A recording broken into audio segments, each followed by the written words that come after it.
শেষ পর্যন্ত শেষ রক্ষা হলো না গুজরাট টাইটান্সের। মরা বাঁচার লড়াইয়ে শেষ পর্যন্ত মুম্বাই ইন্ডিয়ান্সের কাছে হেরে এবারের আইপিএল থেকে বিদায় নিতে হলো গুজরাট টাইটান্সকে। আর আজকের ম্যাচে 20 রানের দুর্দান্ত জয়ে মুম্বাই ইন্ডিয়ান্স পৌঁছে গেছে দ্বিতীয় সেমিফাইনালে।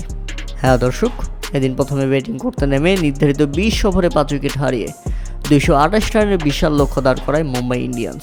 দলের হয়ে সর্বোচ্চ 50 বলে 81 রান আসে রোহিত শর্মার ব্যাট থেকে। দ্বিতীয় সর্বোচ্চ 22 বলে 47 রান করেন জনি বারিস্টো। আর যেভাবে ব্যাটিং করতে নেমে শুরুতেই ব্যর্থ ছিলেন অধিনায়ক শুভমান গিল। 2 বলে 1 রান আসে এই ব্যাটারের ব্যাট থেকে। তবে দলকে একাই টেনে নিয়ে যাচ্ছিলেন সাই সুদর্শন, তাকে দুর্দান্ত সঙ্গ দিয়ে যাচ্ছিলেন ওয়াশিংটন সুন্দর। এই দুই ব্যাটসম্যান যেভাবে ব্যাটিং করছিলেন তাতে মনে হচ্ছিল 1-2 ওভার হাতে রেখেই জয়ের বন্দরে পৌঁছে যাবে গুজরাট টাইটান্স।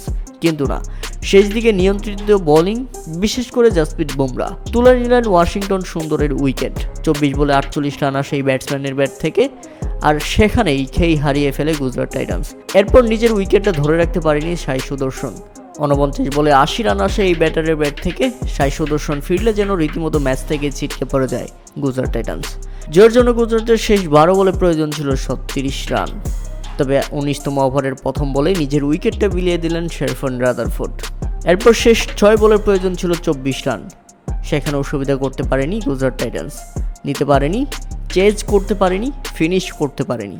তাই তো হতাশাজনক একটা হার দিয়েই শেষ করতে হলো এবারের আইপিএল। মুম্বাই ইন্ডিয়ান্সের দুর্দান্ত জয়। কে হবে চ্যাম্পিয়ন? এমন রেসে মুম্বাই ইন্ডিয়ান্স এগিয়ে থাকবে কি আবারও?